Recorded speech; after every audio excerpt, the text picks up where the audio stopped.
a good-looking audience that's joining us. I see some familiar faces. I want to welcome everyone. Thank you for joining us today from what looks like from all over the world. Welcome to our webinar, From Sea to Safety, Prioritizing Health in the Fishing Sector. This is a co-hosted event from the International Commission on Occupational Health, Scientific Committees on Occupational Medicine, also the Scientific Committee on Shift Work and Working Time, and also the Northeast Center for Occupational Safety and Health. My name is Imelda Wong, and I'm the chair of the Scientific Committee on Shift Work and Working Time of the International Commission on Occupational Health, or ICOH. It really is an honor to be here today to discuss safety and health in the fishing sector. I grew up in a coastal community where seafood is a part of everyday life.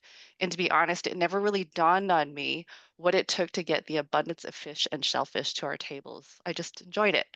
It wasn't until I started working at the U.S. National Institute for Occupational Safety and Health, or NIOSH, where through the Center for Maritime Safety and Health Studies, I met Dr. Jennifer Lincoln, Dr. Casey Elliott, and all the excellent affiliated researchers, and learned about the extreme conditions and safety risks those employed in the fishing sector face. And it gave me a better appreciation of how we need to do more to protect these workers. So it's with that thought in mind, I'm pleased to turn things over to Dr. Gojilian Saravanam to start us off with the welcoming remarks. We'll be followed by our esteemed speakers, Dr. Julie Sorensen, Mr. Blanc, and Dr. Norval Antonio Marachu. We kindly ask the audience to please mute your microphones until we get to the 15-minute question and answer period. And after the discussions, Dr. Adi Mutiara will conclude with our closing remarks. And so, Dr. Saravanam, the floor is all yours. Right. Thanks, Imelda. Hi, everyone. I would like to extend a warm welcome to all of you all, and thank you for joining us today for this important webinar from Sea to Safety, Prioritizing Health in the Fishing Sector. It is a true honor to be speaking with you all today, especially as we come together to address a subject that has long been overlooked in many parts of the world, as what Imelda has mentioned earlier, the safety and health of our fishermen. The fishing industry plays a crucial role to millions and supporting the livelihoods of countless communities. However, when we talk about workplace safety, it's clear that the risks and the challenges faced by those working at sea are often given less attention than those in more traditional industries like agriculture or mining. From physical injuries to harsh working conditions to mental health challenges brought on by isolation and stress, the hazards of our fishermen face demand a deeper, more focused commitment to safety and health well-being. So today's webinar aims to shed light on these challenges and discuss innovative strategies to safeguard the health and safety of those who work in the fishing sector. We are fortunate to have three esteemed speakers who will be sharing their expertise and insight on various facets of this critical issue. Their work is vital in advancing our understanding on how we can make the fishing industry safer, healthier, and more sustainable for all. I encourage you to engage with the presentation, ask questions, and reflect on how we, as part of occupational health practitioners, can advocate for a better health and safety standards for our fishermen. They deserve our attention and our action. Once again, thank you for being here, and I hope today's discussion will inspire new ideas and collaborative effort that will make a lasting impact. With that, I'll pass the screen back to Melda. Thank you. Thank you, Dr. Saratanam. So I'm very pleased to introduce our first speaker, Dr. Julie Sorensen, who is the director of the Northeast Center for Occupational Health and Safety, Agriculture, Forestry, and Fishing in Cooperstown, New York. The center conducts occupational safety and health research in America's most dangerous industries and seeks to create affordable, culturally relevant, and easily implementable solutions for farmers, loggers, and fishermen. Dr. Sorensen has led the development of a national rollover protective structure program, linking partners to suppliers and providing cost sharing for the installation of these life-saving devices. She has also conducted research on sleep deprivation in fishery workers and developed interventions for commercial fishermen, including the Life Jackets for Lobstermen program, which offers fishermen across access to fishermen-approved personal flotation devices at a reduced cost. She serves on the planning committee for the International Fishing Industry Safety and Health Conferences and the FISH platform, which we'll be hearing about in a little while. Dr. Sorensen earned her PhD in epidemiology from Umeå University in Sweden and has been working in the realm of occupational health and safety research for 25 years. Thank you, Dr. Sorensen, for leading us off today. Thank you for the introduction, Imelda, and I'm just going to share my screen here. I think we've tested this, so I'm sure, I'm confident everything will go well. Here we go. Does that look good? Looks Yeah, great. Thank you. perfect. All right. Well, I wanted to start by thanking the organizing committee for inviting me here today to talk about our sleep deprivation research study. We launched this study several years ago, and I think it's important to note that this was one of the most comprehensive sleep studies conducted in the commercial fisheries, and years later, we are still analyzing and publishing data from the study. I think we will be for years to come. But since we have limited time to cover everything today, I'm going to focus on methods and give a quick overview of the major takeaways. However, I would like to refer folks to our recent publications for a more in-depth look at what we've learned. And then I would welcome all of you to share your thoughts or suggestions on associations to explore at the end of today's presentation if we do have time. So I think the most appropriate place to start this presentation is to give well-deserved praise to our research team. They were incredibly dedicated and resourceful over the course of this project. And as you can see, there are many who assisted from the NEC team. We were also very lucky to have our regional partners from the Alaska Marine Safety Education Association, Oregon State, and George Mason University, who offered support and guidance throughout the research process. I also wanted to thank Imelda, who was so generous over the course of this study with guidance, suggestions, and connections. So she deserves great thanks as well. And as you'll see in the subsequent slides, this study was pretty challenging from start to finish. And although our crew was not attempting to trek to the southern pole like Shackleton's crew, their long months of tireless work deserve both honor and recognition. So just a call out to them. Um, so as many of you are already aware, commercial fishing is the second most dangerous industry in the United States. Logging is currently the first.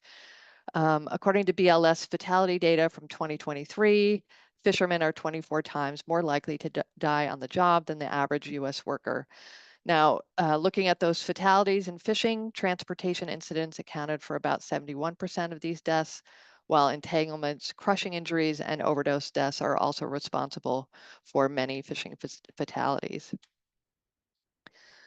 So while there are many issues that one could address when it comes to improving the health and welfare of fisheries workers, we decided early on to look at the intersection of sleep and fishermen's health and safety. And there were two primary reasons for this decision. Number one, we had looked in the literature and found that there was very little research that had been conducted on this topic when we launched the study in 2019. So you can see in the figure to the right, out of 6,554 articles on occupational sleep research, only 4 related to fisheries workers. And the second reason was that US Coast Guard and other fisheries researchers have been aware that fishermen get very little sleep on the job and have long suspected this significantly impacts safety and potentially fishermen's health. So given the lack of sleep studies in the fishing industry, we were interested in exploring the potential for conducting fisheries sleep research. So for example, we wanted to know, would fishermen participate? Would they do surveys, health assessments? Would they be willing to use wearable devices? And was it possible to collect sleep data effectively on a boat? We also wanted to look at sleep times and sleep cycles on the boat, fishermen's diet, caffeine intake, and how this impacts their health. And then lastly, we wanted to develop a foundation for future fishery sleep research, developing hypotheses that could be explored in the coming years. So in order to broaden our understanding of sleep patterns and risk factors among fisheries workers, we decided to recruit fishermen in 4 fisheries and 3 coastal regions of the United States. These fisheries were selected based on fisheries partners who indicated that these were some of the most sleep deprived fishing crews, with the exception of lobster fishermen. We chose to include inshore lobster fishermen because they don't typically sleep on the boat and because they're typically going out and coming back the same day. However, we decided to include them so that we could have a comparison group of fishermen that was likely to have less restricted sleep schedules. So in addition to including multiple fisheries and regions, our study has benefited considerably from the input of a transdisciplinary team of researchers. NIOSH defines transdisciplinary research as a process whereby researchers and practitioners work jointly using a shared conceptual framework, drawing together disciplinary specific theories, concepts, and approaches to address common problems. So to increase our understanding of sleep patterns and impacts on fisheries workers, the research team has enjoyed input from epidemiologists, statisticians, practitioners, sleep experts, promoters, community engagement specialists, engineers, safety trainers, fishing associations, and most importantly, fishermen themselves. So in the next few slides, I'll be discussing the results of our at-sea trials of wearable technology. So this component of our research was led by Dr. Lee McHugh-Weil, and she's an engineer and researcher from George Mason University. In this trial, we had hoped to identify a device that fishermen could wear comfortably and which would accurately track sleep times and sleep stages. So to identify our sleep tracking device options, we reviewed the literature and compared the different device capabilities. We also reviewed the options with fishermen to get their feedback. And in selecting devices to trial at sea, we had hoped to avoid items that might be considered higher risk for entanglement. So for example, many fishermen don't wear rings for fear of it getting caught on gear. We also expanded the ways they might wear a device. So we looked at, for example, an actigraph will measure movement and by extension sleep. And we looked at whether that could be worn on a wrist, an ankle, or on the waist. And as you'll see in the table, we ended up choosing Fitbits, actigraph watches, Dream devices, an Oura ring, and Hexoskin smart shirts. As indicated in the table, these devices store data in different ways. Most are water resistant and track sleep stages. Although the Dream device is not water resistant and actigraph watches don't track sleep stages. But the leading issues we encountered with these devices were, number one, comfort. So for example, the Dream device in particular was considered too uncomfortable for fishermen to wear. Data storage was a challenge. The Fitbit would only retain data for 7 days before being overwritten, but our fishermen were frequently at sea for longer periods. And the movement of the boat also raised concerns about the validity of actigraphy devices, which measure sleep by measuring movement. So it could impact, we were concerned about the impact of vessel movement on the accuracy of actigraph measurements. So based on the results of Dr.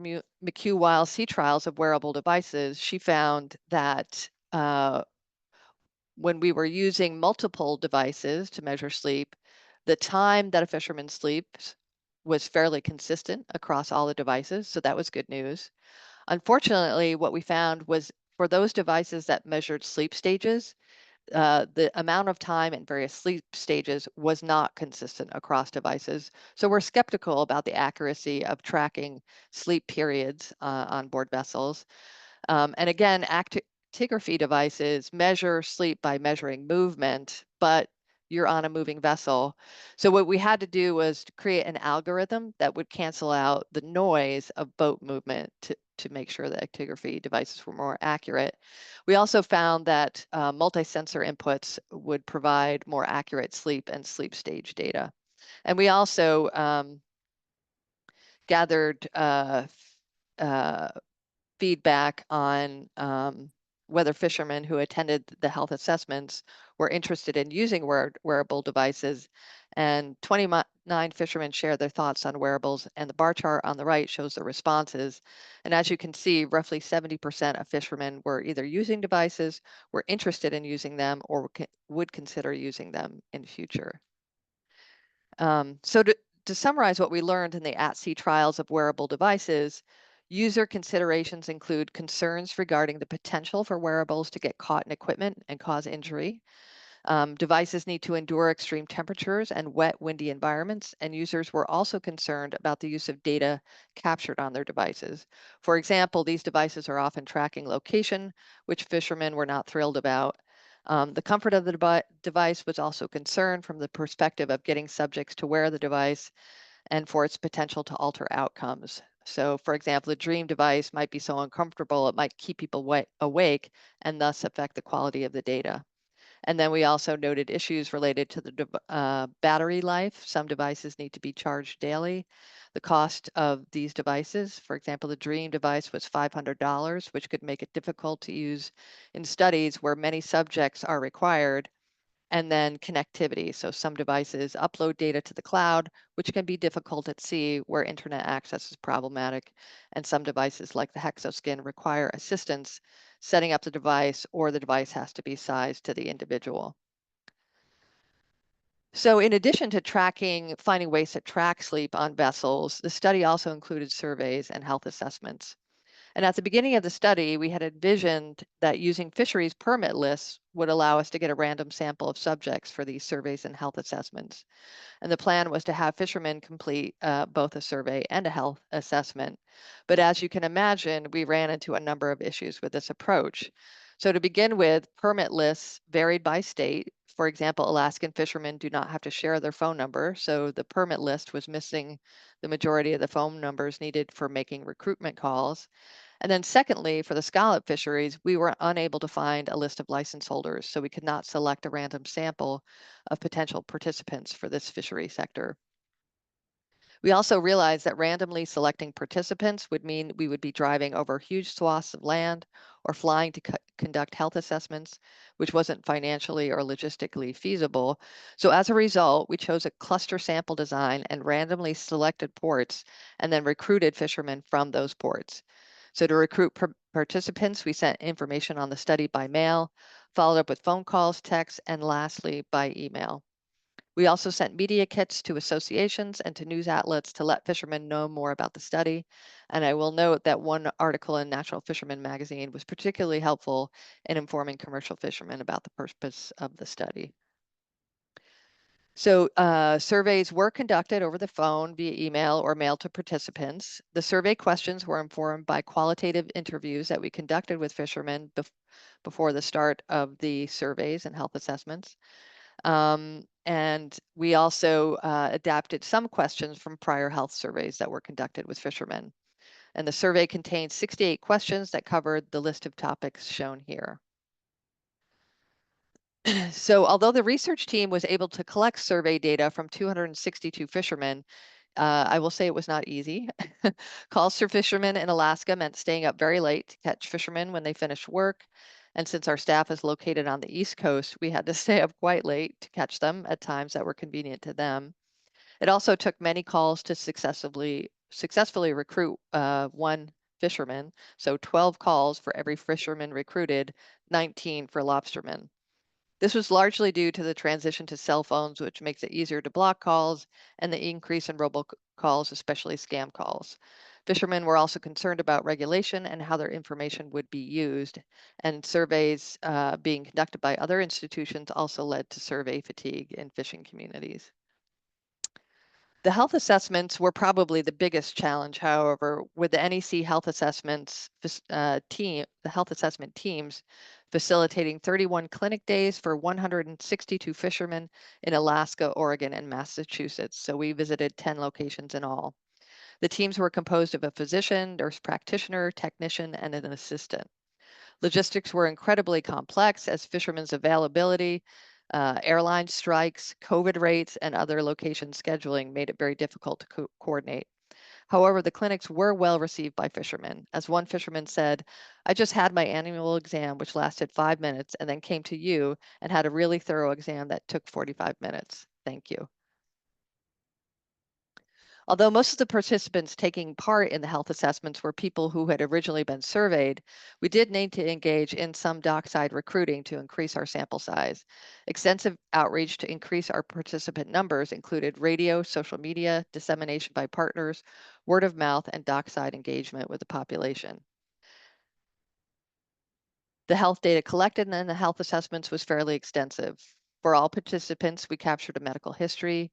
We documented BMI, vision, conducted peak flows, random glucose, cholesterol, 10-year cardiovascular risk, PTSD, sleepiness using the Epworth Sleepiness Scale, and then a thorough physical exam from our clinic provider. So to summarize their experiences, although we managed to complete 162 health assessments, subjects were not randomly selected. This calls into question the representativeness of our sample. As you can see in this map of a random sample of salmon gill license holders in Alaska, they're dispersed all over the state. So given the need to transport equipment, locate facilities, and schedule subjects who seem to be constantly on the move, capturing this kind of data was problematic. Again, COVID rates, fishery seasons, and lack of trust in research or the government made data collection equally challenging. Lastly, it was difficult to identify options for fishermen who required follow-up but did not have a doctor or clinic access locally. So in conclusion, while we've learned that it is possible to conduct research on the topic of sleep in fishing communities, we found that there are a number of challenges that will need to be overcome in future studies. Identifying truly random samples of subjects to participate in the collection of health data and ensuring adequate sample sizes will continue to be a challenge that will need to be addressed. Future research will need to incorporate time to engage with the population and increase buy-in in the initial stages of research. It's also important to recognize that fisheries sleep studies require considerable financial investment, given the equipment required, the need to travel, and the staffing required to recruit and collect data. And it's also important to address fishermen's concerns about data privacy and to find opportunities to make the research relevant. For example, if they can increase their hours of sleep while working, why are we doing this research?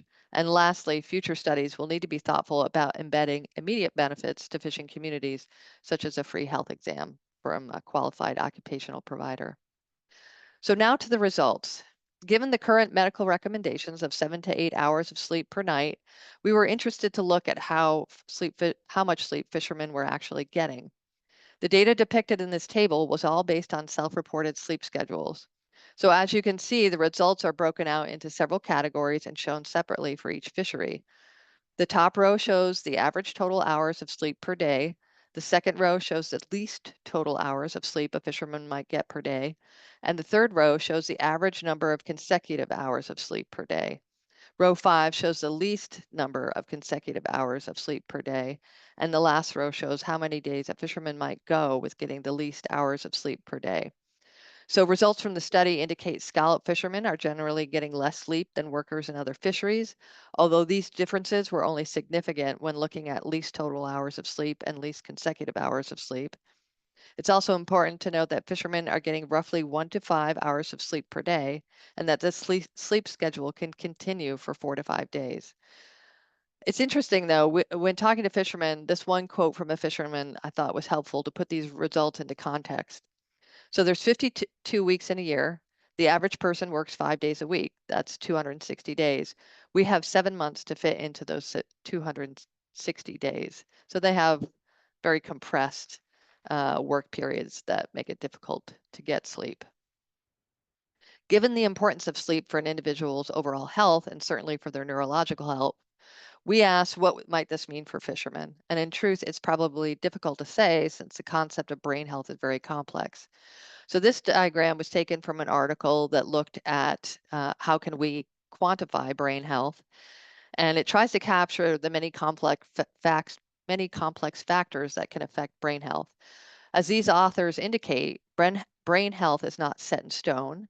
The brain has the potential to improve in the presence of underlying pathology. It's also multidimensional and involves several domains of brain function.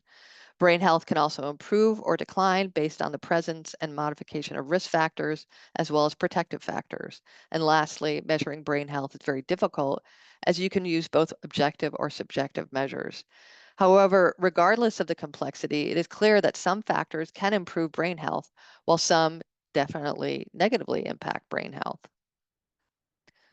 So looking at that, if fishermen, if getting 8 hours of sleep is not an option for many fishermen while they're working, we wanted to look at how are they doing on the other pillars of brain health?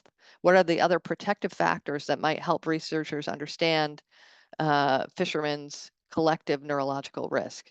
In addition, in addition to sleep, the other pillars of brain health include physical exercise, diet, medical health, mental health, fitness, and social interaction. So in our survey, we did collect information on diet, overall health, and mental health. And what we found was generally fishermen are not doing well on these other protective factors either. Physical exercise and social support were not really, we didn't have accurate measures from our survey and health assessment data, so that is a bit of a question mark.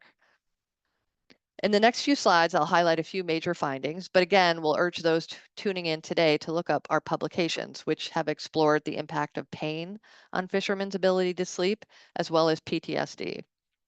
However, one primary thing to consider in improving fishermen's health and safety is to look at their strategic use of caffeine. So any beverage that offers over 200 milligrams of caffeine is not providing additional performance enhancements, but can have negative health effects. Recommendations for best performance call for small doses of caffeine taken at regular intervals. According to the fishermen in our study, they typically consume around 3 cups of coffee per day and around 1 cup of tea.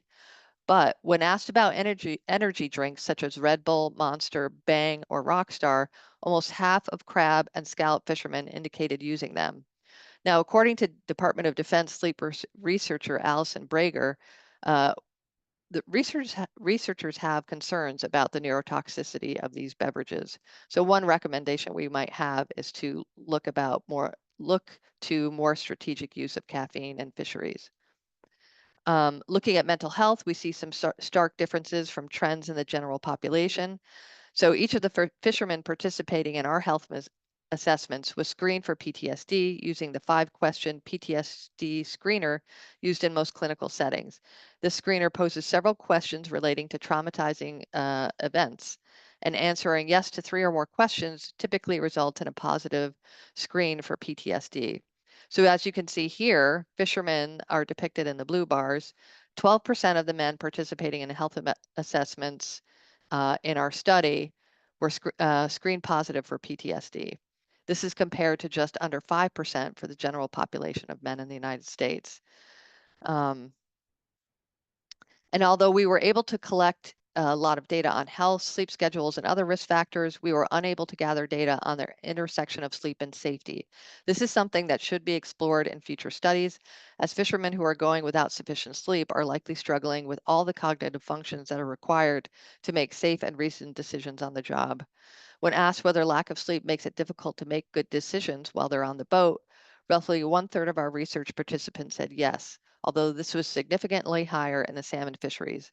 We also asked our qualitative participants to rank these cognitive functions by priority. However, they said all of the cognitive functions that they are required to do their work are important. And then I think in kind of closing here, one of the questions that we asked ourselves throughout the study was how to make this research helpful to fishermen. And when we interviewed fishermen, many of them expressed concerns about their health, asking about dementia, cardiac health, as well as mental health. And we realized we could share late-breaking research that offered answers to their questions, and so developed a podcast called Fishing Forward. And in this podcast, fishermen and topical research experts share their thoughts and solutions on everything from sleep to dementia to crew retention and the pain to addiction pipeline. The podcast is available on SoundCloud, and a link is also provided on the NEC website. And I want to thank Hannah Harrison and Phil Loring for their collaboration on this project with us. So lastly, we've also been trying to share results of the study and major takeaways to fishermen so that they can improve their safety and long-term health outcomes. We had originally discussed offering coastal communities webinars on what we've found from the research, but realized that this is not a medium of information delivery that they would typically enjoy or have access to. So we instead opted to share information through the Fishing Forward podcast and social media posts and in a summary report that is also featured on the NEC website, but we've also circulated this at fishing events and provided presentations at fishing events as well to get the word out. So just a quick overview on that, and I just wanted to thank you all for your interest. Thanks, Julie. I really appreciate that. Fantastic findings from all your studies to address the gaps in knowledge about fishermen's safety and health, and highlighting how your team managed to overcome the challenges of studying these workers. Hats off to you. I want to encourage folks to check out the podcast. I've heard them and I would highly recommend them. So I'll just remind the audience that we're taking questions at the end of our presentation, so please hold your questions until the end. And I will be pleased to announce or introduce our next speaker, Mr. Cor Blanc, who has over 26 years of experience in the fishing industry as a Secretary of Labor Relations with the Dutch Pelagic Ship Owners of High Seas Fisheries and the Pelagic Freezer Trawler Association, a European association. Mr. Blanc has been involved in a wide range of crew-related topics, such as collective bargaining agreements, implementation of international legislation, such as the International Maritime Organization's International Convention on Standards of Training, Certification, and Watchkeeping for Fishing Vessel Personnel, and the International Labor Organization's Work in Fishing Convention and European Union directives, safety, and health on board, which include safety interventions such as risk assessments for trawlers and specialized personal flotation devices for work on fishing vessels. Mr. Blanc is also the founder and is currently the director and chair of the Fishing Industry and Health Platform, also known as the Fish Platform. This platform is a group of the world's leading safety, health, and experts in the fishing industry and includes over 100 members from 36 different countries representing workers, employers, administrators, fishery schools, and maritime training institutes with the mission to share new developments and expertise on safety and health in the fishing industry. So, Mr. Blanc, I will turn things over to you to tell us more about the FISH platform. Thank you very much, Imelda, and thank you very much for the organizers to invite me to this webinar. There's a lot to tell in 20 minutes, but luckily with this introduction, I can skip some slides. Let me start sharing my screen.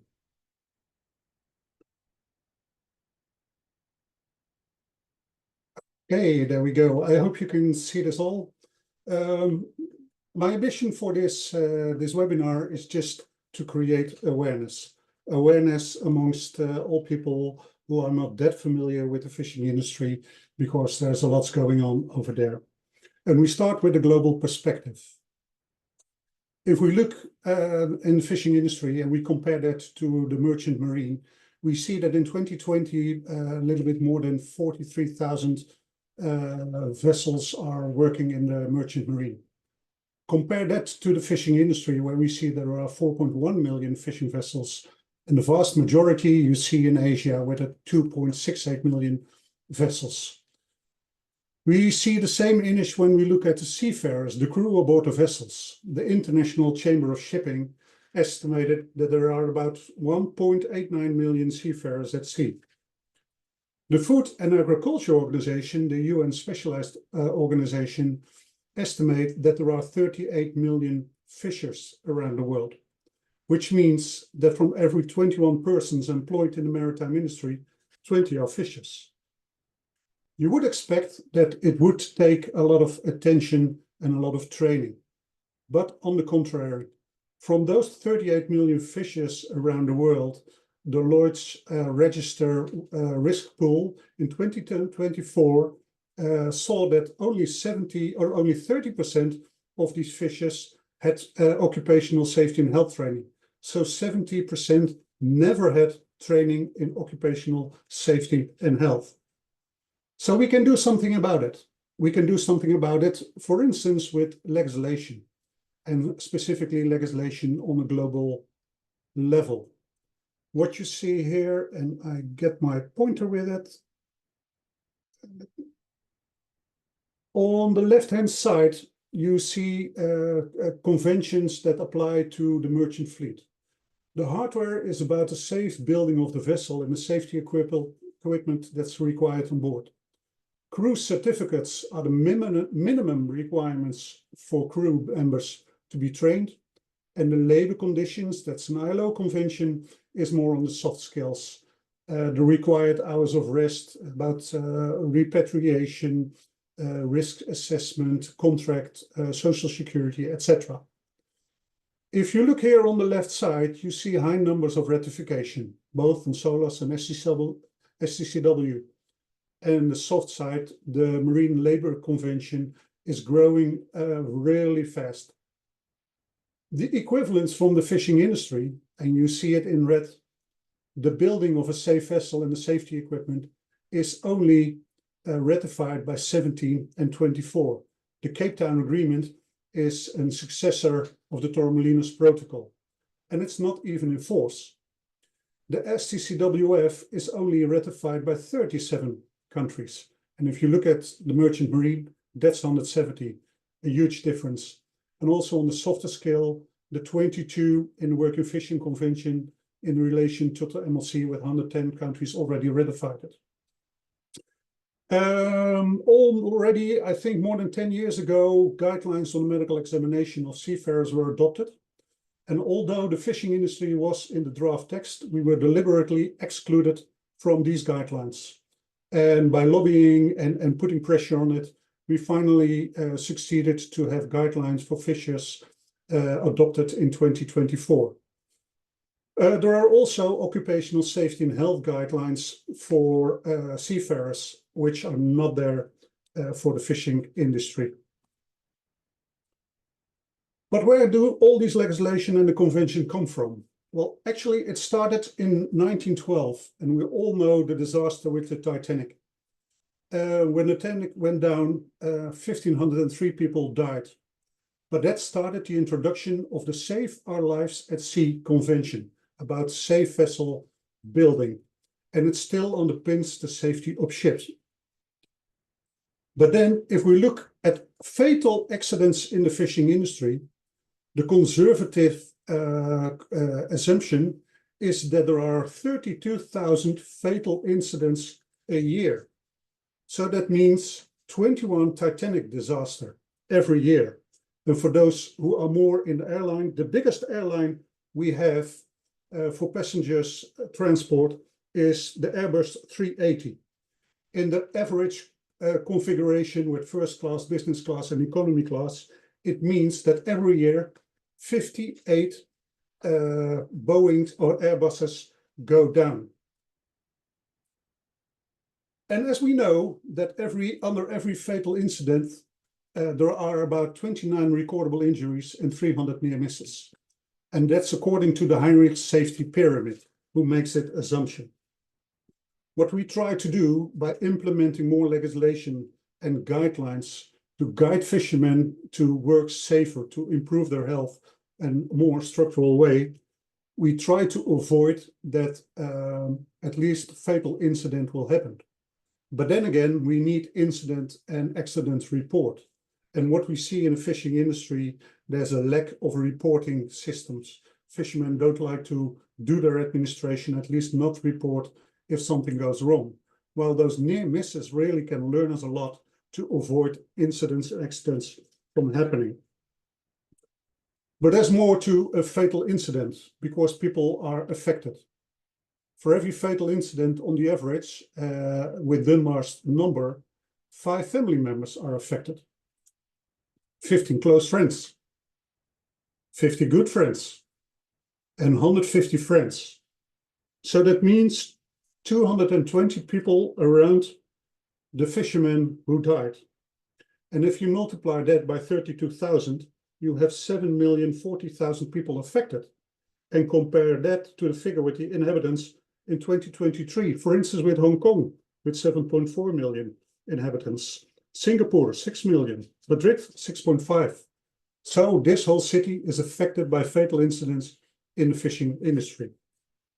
And then again, it's a pity that there's no more take-up on ratification, implementation of international, the global conventions. But will ratifying and implementing convention help? Well, it depends. On this slide, you see the number of motorized fishing vessels around the globe. Dark blue are the vessels under 12 meters in length. Light blue is between 12 and 24 meters. And purple are vessels from 24 meters and over. 24 meters. You see, it's not really precise, but I estimate it's about 5% of the world fleet that is over 24 meters in length. And then look at the convention I was talking about. The IMO Cape Town Agreement, which is about the safe construction of the vessel and the safety equipment aboard, only applies to fishing vessels from 24 meters and over. If we look at the convention on the minimum standards of training of fishing vessel personnel, only the basic safety training and watchkeeping is for all fishers. If you want to become a navigational officer or a skipper or an engineer officer, the requirements in this convention also only apply to vessels from 24 meters and over. And even the ILO Work in Fishing Convention, however, basically it is applied to all fishers, have exemptions. For instance, Article 32, which requires owners to organize things. And I'll make it a bit more clear. This Article 32 only applies to fishing vessels of 24 meters over in length and over normally remaining at sea for more than 3 days. So that's really a small percentage for the world fleet. Well, if we look at the requirements, provide personal protective equipment and clothing, to provide basic safety training approved by the competent authority, and to familiarize the crew with equipment and its method of operation is really basics in safety in the fishing industry. So it should actually apply to all fishing vessels. What we try to do, and I won't go into detail with this figure, what we try to do is get up to the Hudson ladder. From organization with a pathological approach, they simply say, we don't care as long as we don't get caught. We go up to make it more an internal system. People realizing they have something to do. No one goes to sea to die. And that needs something to be in the whole structure of an organization or within the family who owns the vessel. So then it can go up to a generative culture where safety is just something how business is done. I have some more additional notes, speaker's notes. My presentation will be available and advise you to read them with the notes, which give you more and more information about the things I say. But still, looking at this, is it worthwhile to ratify conventions? And ratifying is for member states to do so. It is, because the benefits are that you create stable workforce, reduce risk, have better market access, improves reputation and long-term business sustainability. And then embracing these international conventions is a win-win for both employers and employees in the fishing industry. And better market access, and I give you an example. There is a country who was really substandard to an ILO convention. There were real concerns in the European Commission. So what they did, the European Commission drew the yellow card, and that limited the import of fish from that certain country to the European Union. And actually there was only way to go that was ratifying and implement the Work in Fishing Convention into national legislation. And that was the moment that the EU will withdraw the yellow card. And we see it more and more and more in markets that people demand not only sustainable fishing stock, but also sustainable fishermen. Because we often forget when we say sustainable fisheries, that sustainability is a 3-pillar instrument. It's people, planet, profit. So it's not only protection of the marine environment, which in fishing is really important, but also the sustainability of the fishermen. Get the welfare, the health, the safety, that it's all in place. Looking at this situation, I want to tell you something more about our organization, the Fish Platform. It was in Gothenburg in May 2012, when during a European Maritime Day that's organized every year, there was everything about all kind of industry, except the fishing industry. The only time when fishing was dealt with was during lunch, when it was on your plate. And a small group decided to start its platform. Unofficially, and half a year later, we had our first meeting. We started with 15 participants, 9 countries, all over Europe, and we thought we have to meet each other, just sharing information, just sharing knowledge, and participate to free of charge, to make it accessible. Not very often you see that people have a lot of money to subscribe to all kind of organization. To make it free of charge, at least we would be teasing the people to come and to join the Fish Platform. When we have a meeting, it's always at the place of one of our members. We simply say, if you have a room, coffee and tea, we will be there. And it goes like that, because participants cover their own expenses for travel and accommodation. And the FISH platform, that's also very important, is run by volunteers. I do it besides my job. I don't get paid for all the work in the FISH platform, and neither are my colleagues in the FISH platform. And by now, in 2025, we have about 125 members, 4 observers, from which 2 from UN agencies, and we cover 38 countries around the world, which you can see in the map. We have several long-term goals. One of them is to align fisheries directly with international baseline standards, and these are the conventions, Cape Town Agreement, SCCWF, and the Working Fishing Convention, but everything when it's regard to safety, rights, and well-being. Another one is to support the activities that eliminate illegal, unreported, and unregulated fish in relation with safety, health, and fishing. Very often, there is a connection with IUU fishing and the breach in safety and health requirements aboard the vessels. We try to develop and support supply chain transparency and accountability of ethical and safety standards, and to engage with the fishing industry all over the world, and specifically in Asia, where the vast majority of fishers is. And can we have impact as volunteers? Well, we did. We wrote a syllabus on the general objective of the IMO basic safety training of fishing vessel personnel. That's about firefighting, fire prevention, first aid, marine environmental protection, and how to survive at sea. And about 80% of this syllabus is in the revised SCCWWF convention, which come into force the 1st of January 2026. We developed a safety management system, the safety folder, which you can use free of charge. A fishery safety management code, and according to that, we organized with the Nautical Institute an ISM lead auditor course. Our opinion is that we are stronger together. We can reach something, we can make impact if we do it together instead one by one. But very often you see that once you want to do a project, it lacks money, funding. So I would like to pay attention to the International Fund of Fishing Safety. The International Fund of Fishing Safety supports financially projects that are want to improve health and safety in the fishing industry. The money that came in so far was funded by the Lloyd's Register Foundation. The fund is managed by the Seafarers Charity, and the FISH platform provides the expertise for the feasibility and the alignment with international conventions of these projects. Successful project will deliver at least behavioral change and cultural change, an introduction to safety management, an auditing of safety management system, and then training in safety and management systems.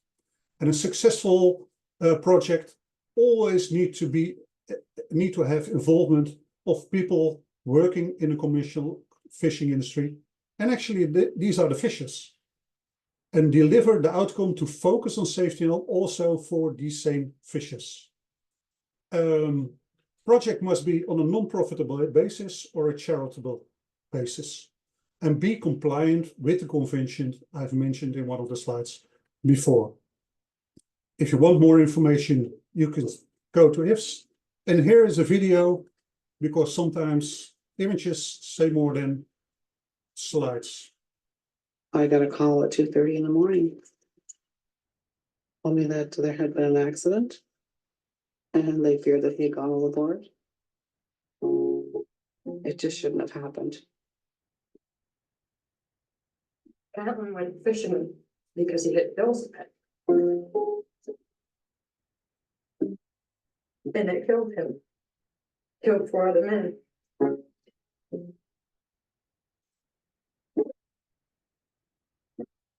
There was no body to be found. So all I got was his rubber boots.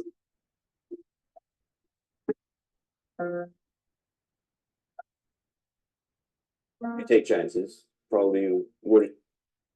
I mean, if there was less money involved, I mean, it's all about making money. It is an added cost, You take that life raft, that life ring, that EPIRB, that PFD, those flares, you're talking 10 grand.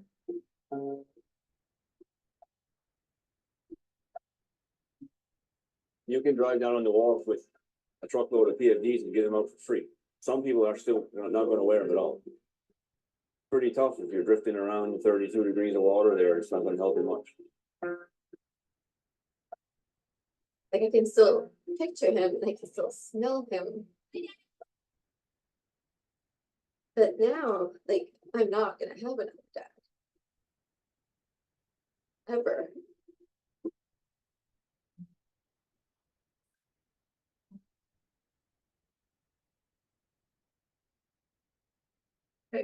Every day.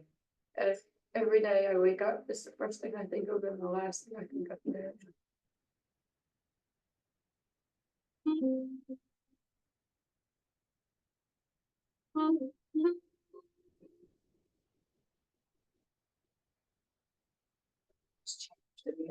The last 20-25 years. Because the boats are bigger, they're faster, men don't come home. They might not come home for a week. Along with that change has to come with safety. Something that they can do to help people find bodies. Putting on a life vest or the personal location beacon. I'm not a fisherman. I'm a mother. I want it to be their choice. I just want to let you know, right, what your family goes through. And I definitely hear about more fishermen putting these on. Still a lot of more work to be done, but It touched everyone in our village. I'll never forget that time. Never found our friend. And the attitudes changed big time in our area. On my boat, it did. Rules changed on my boat. It's a different fishery than it was. Got better weather forecasts, you got more education in the wheelhouse, people wearing PFDs. There's always room for improvement. If anybody wants to come fishing on my boat, you have to wear a PFD. End of story. What's the point of your job if you're not gonna come home? I remember when it happened, I just don't want to be the mom. I don't want to be the mom. Anybody listening to this, anybody say, who's the next volunteer? Who wants to sit? Who wants to sit here? Yeah, right? Nobody wants to sit here.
I think there is no community, no fishing community that doesn't know the pain these people feel, what you saw in this video.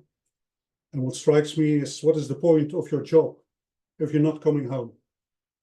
And although we have in Q&A, I would ask you, think of it.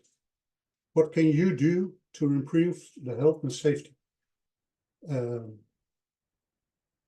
This is it. These are my contact details. You will have the presentation that's a bit more extensive, but I want to thank you for your attention. Thank you, Cor, for that sobering presentation and for putting fishermen's safety and health risks into better context and for highlighting international safety measures, especially the collaborative efforts. You definitely raised our awareness. And so I'm pleased now to switch gears and introduce our final speaker, Dr. Norval Antonio Mirachu. He is an occupational medicine physician with a master's degree in occupational environmental medicine and is currently working on his doctoral dissertation. Dr. Mirachu has acted as an occupational health advisor in sectors such as construction, agriculture, fishing, and transport, amongst many others. He is also the current International Commission on Occupational Health's National Secretary for Peru. Dr. Mirachu will be joining us today to speak about safety and health in less formal fishing settings. So, Dr. Mirachu, I will pass things over to you.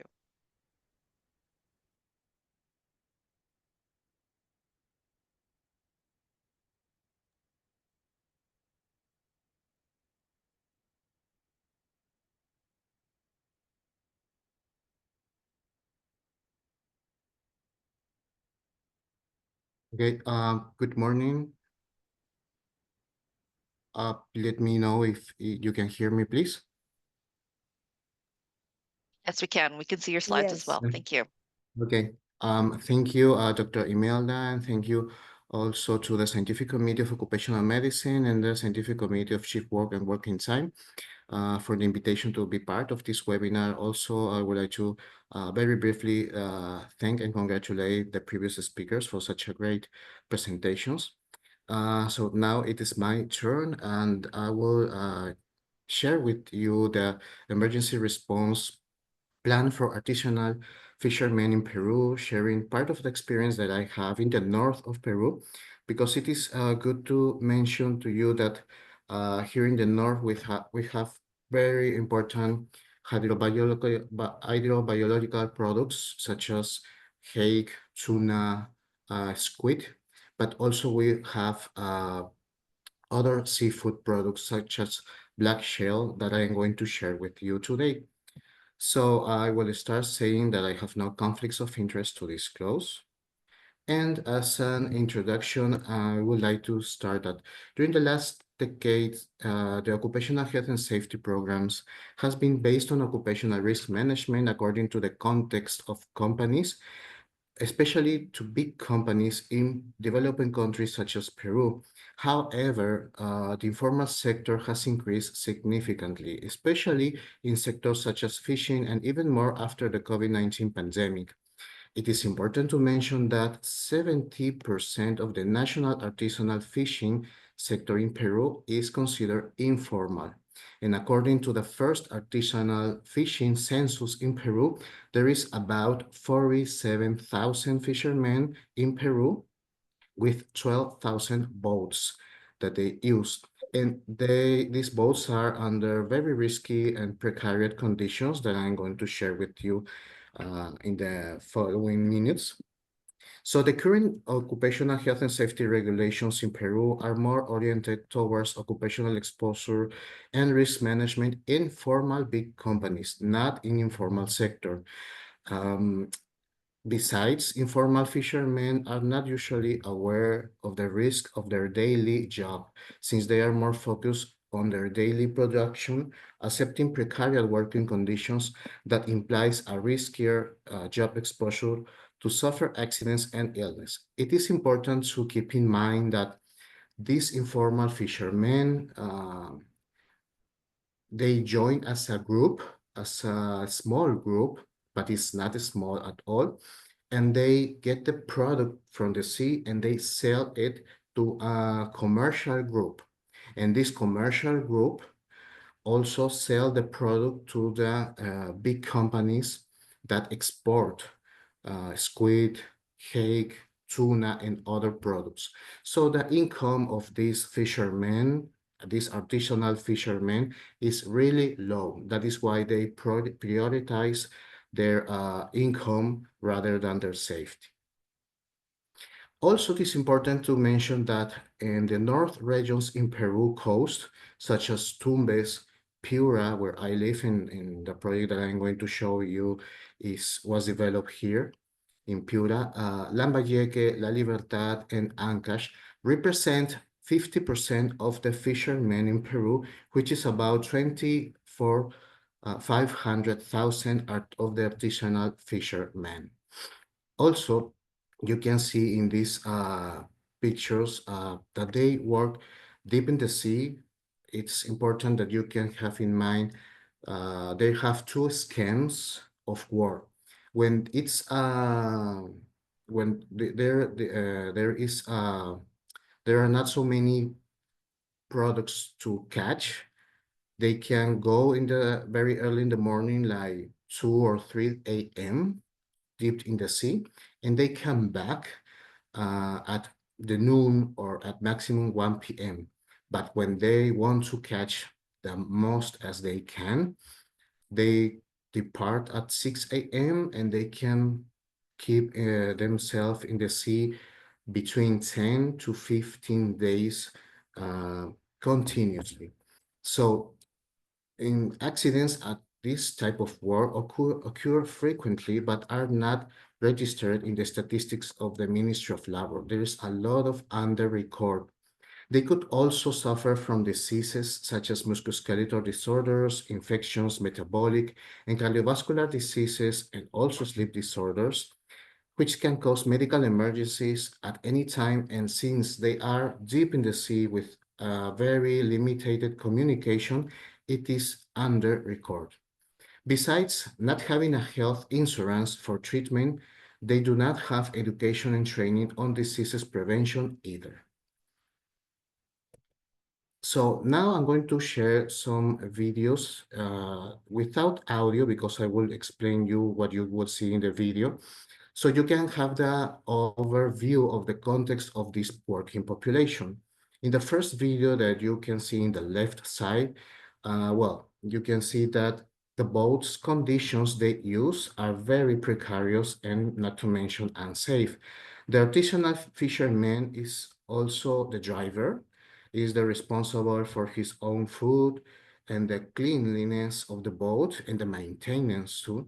We can see the multiple risks, including ergonomic, mechanical, and accommodation or locative issues that they have to deal with. Not to mention that the space for sleeping, that the space for making their own food is really limited.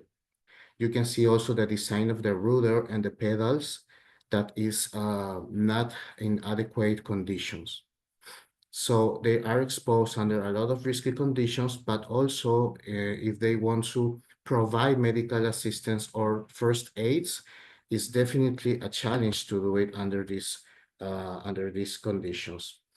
In the second video that I'm going to show without the audio, because I'm going to explain here, you can see the harbor where they work, where they depart daily, and how they prepare the boat that they are going to use. They are packing the ice that they are going to use not only for their food during the 10 to 15 days they're going to spend deep in the sea, but also is to conserve, to keep the squid, hake, or the tuna they got during all that period that they are going to come after fishing. As you can see, the harbor by itself has also risky conditions that we have to take in consideration when we implement the emergency response plan and to execute all the activities for training this working population. And let me show you the third video. Okay, although this case, what you can see in this third video, is not included in the case that I'm going to show you, it is important to mention that these are also considered artisanal fishermen in Peru. We call it typically concheros, because these concheros capture or catch the black shells. These black shells is widely used by the Tumbes community. It's in the very north of Peru. And these black shells are used for ceviche and other typical dishes from the north of Peru, and it is also exported out of Peru. As you can see, this type of fishermen get or enter in the mood in what we call manglares. Manglares, it's an area located in tropical or subtropical regions such as Tumbes and Piura. Those are ecosystems, as you can see, with type of trees and roots that grows outward. Okay, this is also they of course work under very risky conditions, and they start from very early until 3 p.m. So this is so you can get the context of what we had to deal at the beginning of this project. So we decided to implement this project in 4 phases. The first being the design, the second being the execution phase, the third, the internal checking, and the fourth was the continuous improving, which had some limitations I will explain you later. The unit of this study were the indicators of occupational health and safety statistics and the results from each of these 4 phases of the implementation at the group of artisanal fishermen. We started with the baseline with a global approach, which was crucial to prioritize the needs in short and mid terms for an adequate emergency response. Based on this baseline, the plan and the strategies to implementation were designed. The indicators analyzed included those from risk assessment, safety inspections, investigations of workplace accidents, providing personal protection equipment, acquiring emergency equipment, teaching interventions, because to create a prevention culture on this working population was also needed. So here you can see some of the activities and the results of each year. As I told you, in the first year, our objective was to assess the context, to know the real needs from this working population. So based on this risk assessment, we could establish the urgent needs. And also, it was necessary to start raising awareness among workers about emergencies in their daily job. In the second year of the execution, we needed to involve workers and their families too into this prevention culture building. So we started with the occupational health and safety inspections. We also involved families as the stakeholders' participation, but we also need to contact with the commercial group that I mentioned to you, that was responsible to sell the products, and also to get close to the big companies so we can understand all the process from the work that these artisanal fishermen do up to until what they sell to the big companies. We implement a training and education program, including case discussion between workers, feedback sessions, and using social media such as not only Facebook or Instagram, but WhatsApp to strengthen the message of the prevention culture. And we also has to do an assessment of the sequence of the emergency response deep in the sea, because maybe you can see the picture in the right. We needed to consider that the emergencies does not only happen in the coast. Most of the emergencies on this group happen when they are deep in the sea and they are alone. So we need to consider how to get from the harbor to the boat that they are very deep in the sea. So as a result of this second year, we had very important information. We identified the unsafe acts and conditions. We had to modify controls. We proposed also to design an emergency response vessel that we are going to show you in a few minutes. And we acquire emergency equipment for artisanal boats, the administration offices, and this emergency response vessel. In the third year, we had to update the risk assessment. We have to improve the PPE, and we have to involve workers in the accidents investigation. We also had to work on the checking safe job procedures and to start working on simulating emergencies, not only in the coast and the harbor, but also deep in the sea, so they can be prepared to use the emergency response vessel and to use the equipment when they were very far from the coast. And we continue conforming the first 8 bridges and working on small groups with feedback in occupational health and safety. So I will show you some of these phases. As I mentioned, in the first phase of the design, we need to get close first with the working population because we started from zero. They did not have any prevention culture at all. And for them, it was completely new what we were talking about. We had to get close and we had to get into these artisanal boats so we can understand that one fisherman was also the driver, was also the responsible for the maintenance of the boat. And they also had limitations even for bathroom, because as you can see, there is no one space for toilet, there is no space for kitchen either. And based on all this risk assessment, we started working. We started identifying the urgent needs and to propose control for each one of these risks. So in the second phase, in the execution, we started to implement the controls, but we also started training and education these workers in the main emergencies. And what was more touchable for them was when we provide them the equipment, the emergency equipment for them was like a short-term effect of this program, and they got really involved, they got really interested in continuous participating. In the third phase, we identify some challenges for the emergency response related to the locative and mechanical issues, such as the design and the location of the harbor, and also, and more important, when they were deep in the sea alone, and how they were going to be responding and dealing with an emergency. Even though they had a GPS, which was basic but useful, it was not that easy because the boats, as you can see, are not prepared for an emergency. So that is why we, with the funding of the project, we could implement a boat with adequate conditions for rescue and for providing first aids. And we started training all the fishermen, but led by the first aid bridges.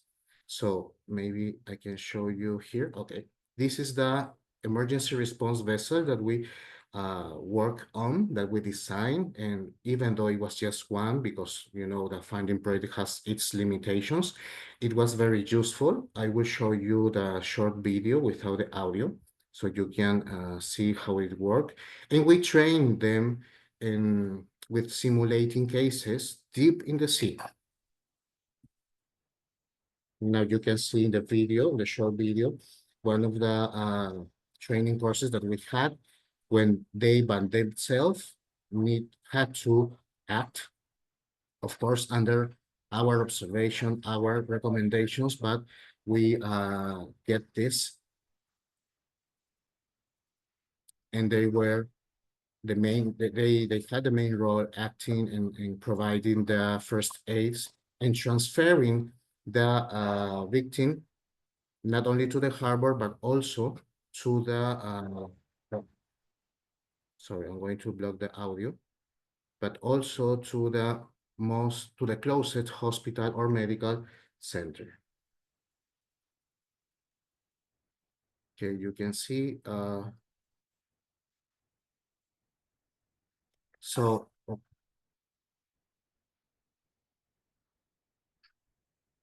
as I told you, this project started in 2021. It was the first year.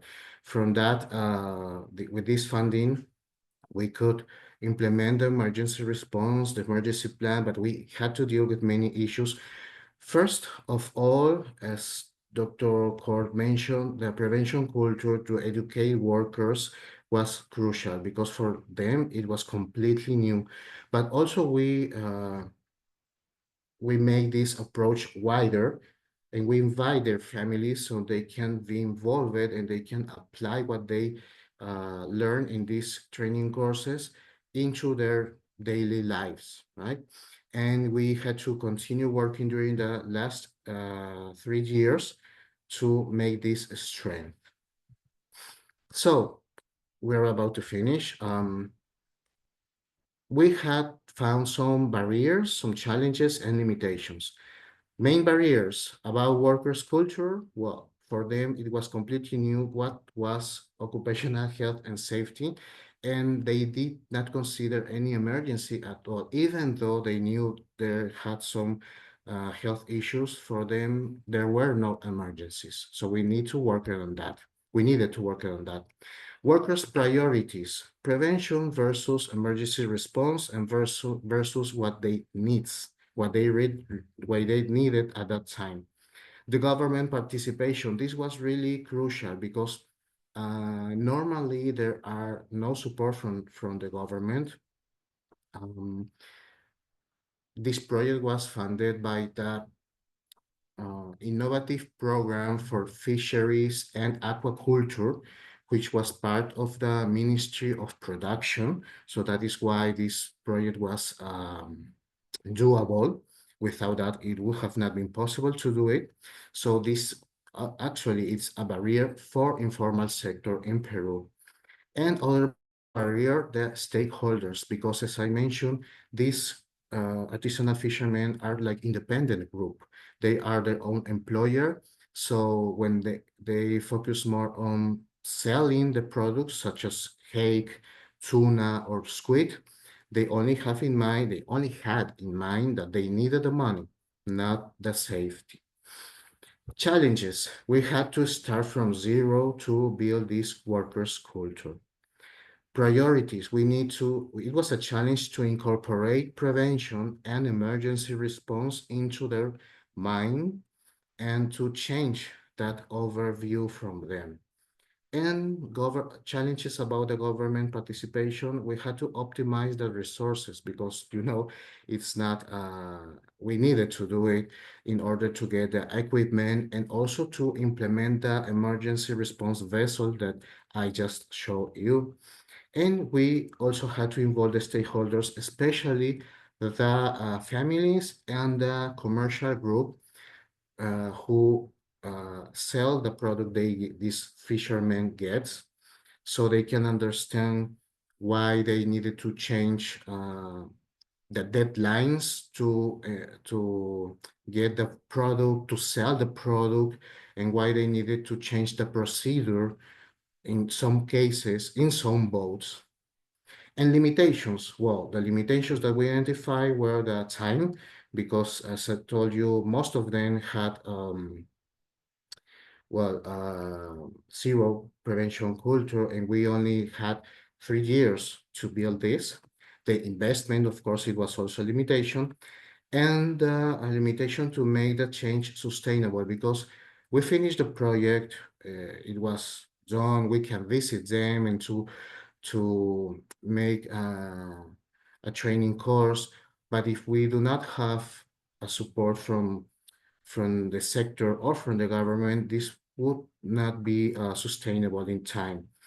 So it is necessary to involve more the government in Peru to change the working conditions of this sector, and also to involve other stakeholders such as the commercial group and the big companies that export hydrobiological products out of Peru. So in conclusion, it was a good investment to implement and improve the emergency response plan on this group, even though all the limitations and barriers we had, due to its impact in improving the provision of first aid when needed, reducing the potential complications for victims.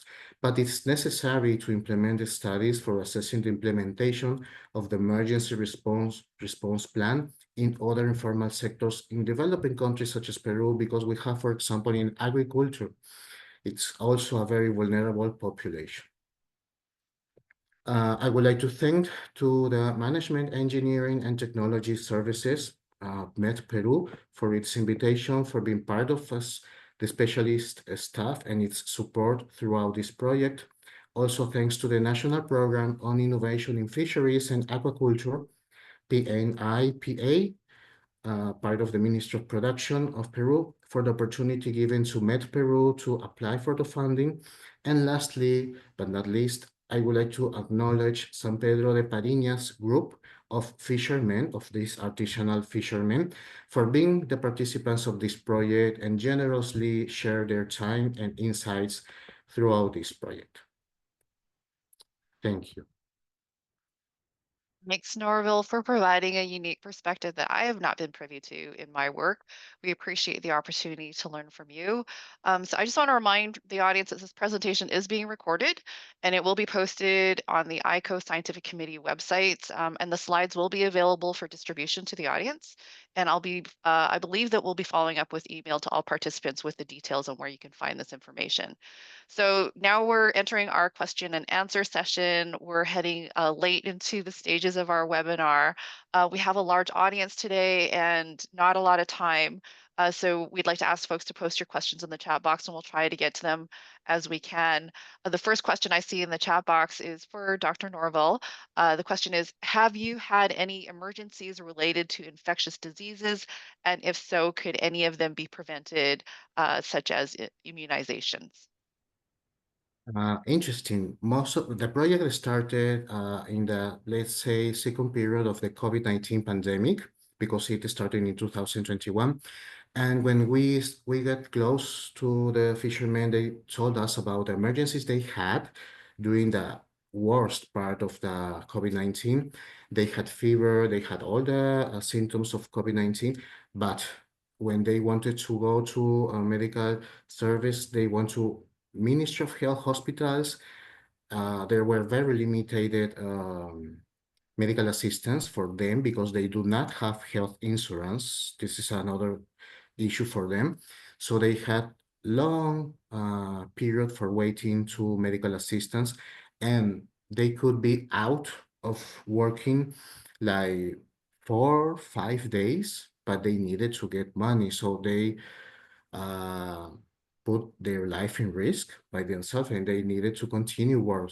They were really honest telling that because they could not, have that benefit of being out of working for so long.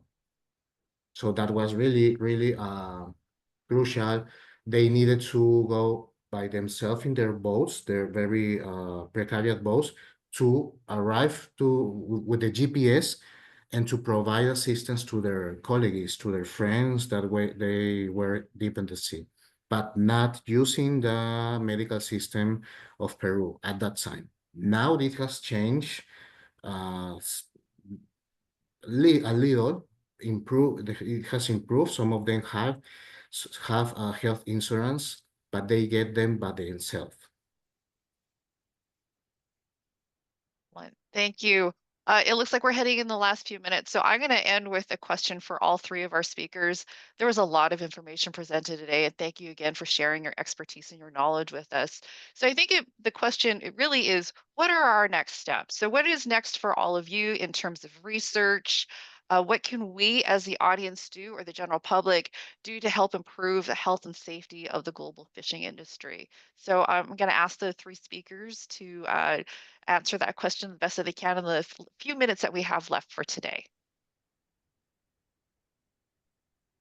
Well, Imelda, I guess I'll start by saying I think the future for research in commercial fisheries is very uncertain in the United States at this point in time.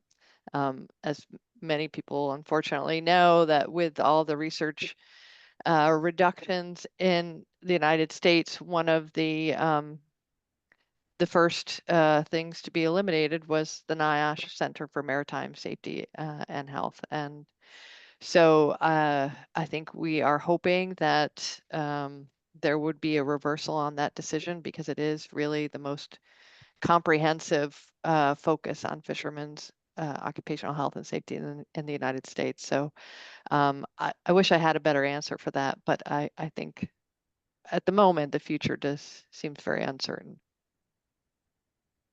Thank you for sharing that. We all share in our concerns, and hopefully get sort of a indication on a reversal in decisions. Cor, I'm going to turn this over to you. What can we do as the general audience or the general public to help ensure the safety and health of fishermen? Well, I share the feelings what's going on. I know that Jennifer Lincoln is in the call. We need more Jennifers and Julies. And I know there are, but they need to be visible and upfront. What can we do?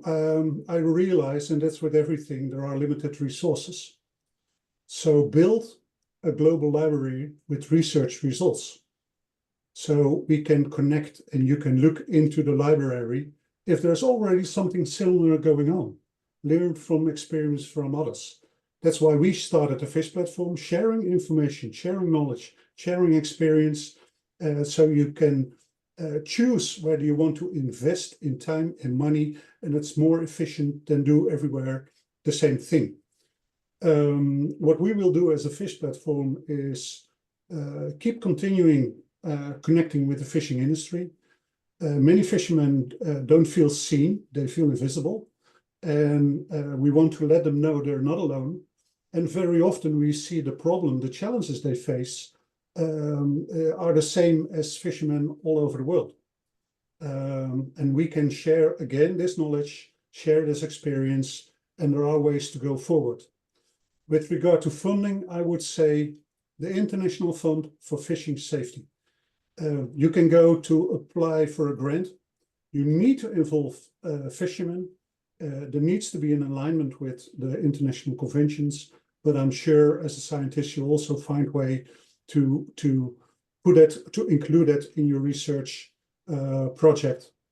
Well, tie our hands together and go for it. Thank you. And I'm just going to reiterate the words that you shared with us, that we are stronger together. And so thank you for reminding us of that. Norville, did you want to add any things about your future steps or what we can do to ensure safety and health of fishermen? Yes, thank you. And I think that we can focus first of occupational physicians or occupational health professionals. We need to get close to these sectors. We need to listen to their needs. We need to know what the real context is. And also we have to start working on education and training, not only for the government or the private sector, but also to these workers, because when I got close to them, I realized that how they are going to ask for something if they are not aware about the risk they are dealing with. So it's definitely a challenge, but as one of our abilities as occupational health physicians or professionals, we are available to start working on that. Great. Thank you very much. So I'm just going to wrap things up. I'd like to thank our esteemed speakers for sharing their time and expertise with us today. Thank you to Gojillian and also Adi for organizing all of this. We could not have done this without you. Thank you to all of you in the audience for joining today. Today's webinar has raised further awareness of extreme risk workers in the fishing industry face and how much more work is needed to protect their safety and health in both formal and informal settings. And with that, I'd like to pass things over to Dr. Mutiara for the closing remarks. Thank you, Dr. Imelda. I was very, I feel so glad to listen to all these great speakers, because Indonesia itself, actually, we are in archipelago, which all the fishermen all over the countries. So your all presentation really mean to a lot. And for distinguished speakers, colleagues, and participants, as we conclude today insightful scientific webinar, I would like to extend my heartfelt appreciation to each of you for your valuable time, so many different time, morning, afternoon, and night. So also for your contribution and enthusiasm to that knowledge shared and stimulating discussion. With the range of occupational health issues on the top of the high-risk job and high fatality numbers amongst the fishermen, hope we can carry forward the ideas and the connection we've made today to inspire further research and practical application to our respectful field. So thank you again for making this event successful. So far, maximum I see there are 83 join this webinar, so it is a very good number, and we look forward to seeing you in our future session. Until then, stay safe, stay curious, and join the ICOH, and stay tuned to our next webinar. Thank you. Good night. Thanks, everyone. Thank you. Thank you.